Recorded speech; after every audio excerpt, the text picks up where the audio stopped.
JNG cockroach आंदोलन जो भी तंत्र मंत्र पे हो रहा है, उस आंदोलन की भावी दिशा दशा इस संदर्भ में चर्चा करेंगे। ब्रिटिश गोरे अंग्रेज देश से तो चले गए, ये ब्राह्मण्यवादी काले अंग्रेज देश में राज कर रहे हैं। हम इस पर चर्चा करेंगे। ब्रिटिश गोरे अंग्रेजों का राज हम देख चुके हैं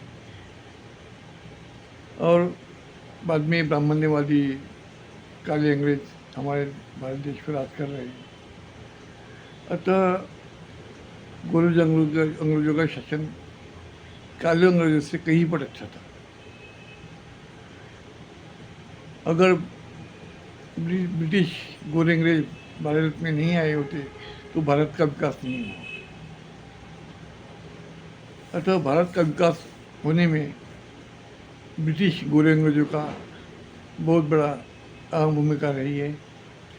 सिंधु घाटी सभ्यता ईसा पूर्व 300 से 1900, यह पहला पड़ाव बुद्ध कालखंड से लेकर बुद्ध प्रभाव कालखंड इसी ईसा पूर्व 620 से लेकर 10वीं शताब्दी तक ये दूसरा पड़ाव।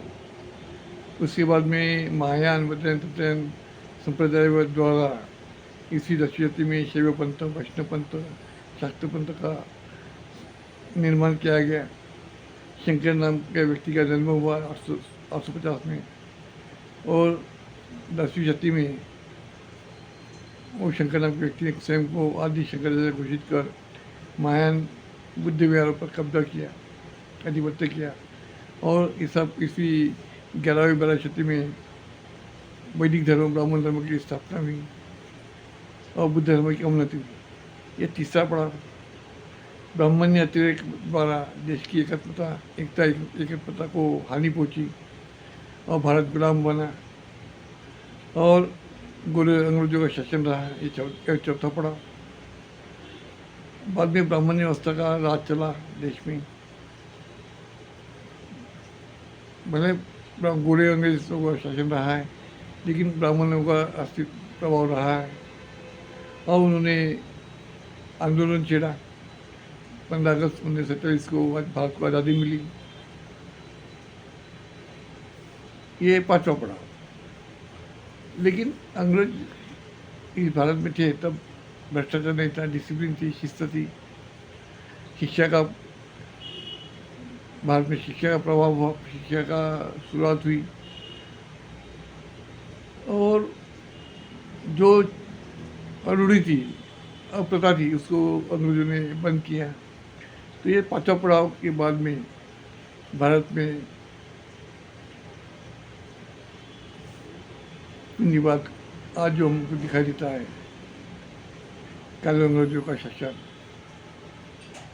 ब्राह्मणवाद का शासन, काले अंग्रेजों का शासन, उसमें भ्रष्टाचार भी है, पूंजीवाद भी है, हुकुमशाही है, लोकतंत्र डेमोक्रेसी का अभाव दिखाई पड़ता है।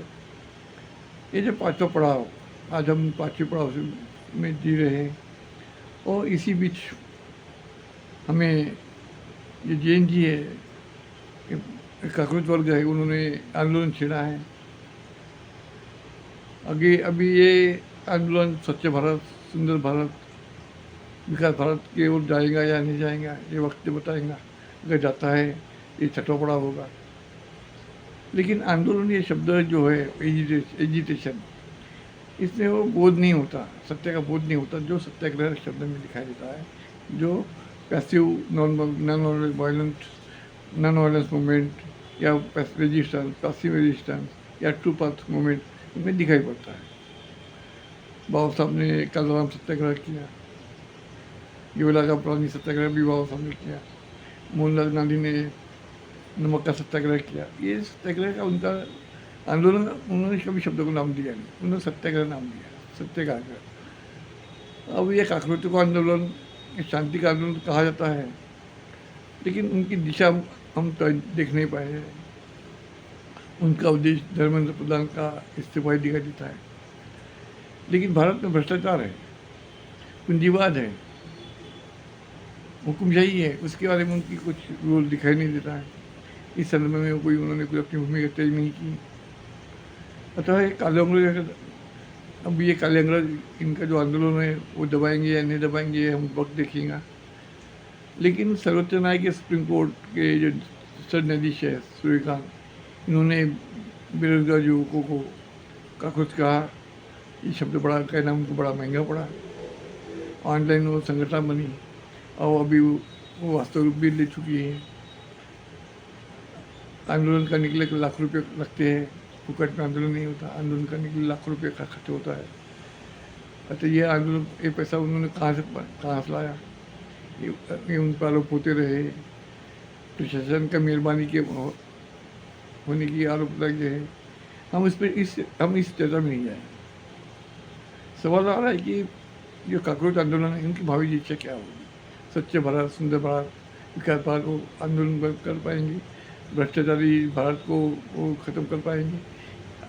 हमको ये समझना होगा। जनता मंदिर का आंदोलन 20 जून को शुरू हुआ और वो रात भर भी रहा। अभी वो कितने दिन चलेगा वक्त ही बताएगा। उनको तकलीफ भी दे रही है, पुलिस प्रशासन ने वो तकलीफ भी दी है। हम उस पर चर्चा नहीं करेंगे क्योंकि सत्ता का काम तकलीफ देना रहा है, आंदोलन को ख़त्म करना रहा है। तो हमें देखना पड़ेगा कि आंदोलन कितने दिन चलता है और पुलिस प्रशासन, सत्ता प्रशासन इसको दबाने का प्रयास करेगा। हम देखते हैं हमारे युवा कागजों का अंतर्मन की शक्ति कितनी बड़ी है। इसी शब्द के साथ अपने शब्दों विराम देता हूँ।